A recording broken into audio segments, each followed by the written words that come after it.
আপনারা যারা মেসির ৮টা ব্যালন ডিওর দেখে রোনালদোকে নিয়ে ট্রল করেন, তারা একটু ঠান্ডা মাথায় চিন্তা করে দেখুন মেসির ওই অর্জনের পেছনে নেইমার, সুয়ারেজ আর জাভি ইনিয়েস্তাদের অবদান কতটুকু। ধরতে গেলে তো ওটা একটা মেশিনের মতো সেট করা টিমের সাফল্য।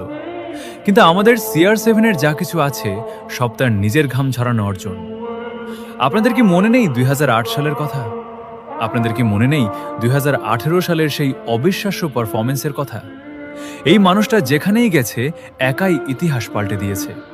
কারো দয়ায় নয়, নিজের দমে রাজা হয়েছে সে। আচ্ছা, একবার ভেবে দেখেছেন, রোনালদো যদি নিজের দেশ পর্তুগালের মায়া ছেড়ে ব্রাজিল বা ফ্রান্সের মতো টিমে খেলতো, তবে হয়তো আজ ওর জার্সির পাশে আমরা ৩টে বা ৫টা বিশ্বকাপ জলজল করতে দেখতাম।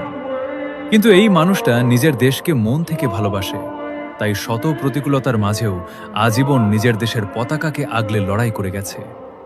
মনে রাখবেন, ট্রফি গুণে খেলোয়াড় চেনা যায় না, কলিজা দেখে রাজা চেনা যায়। He is the only king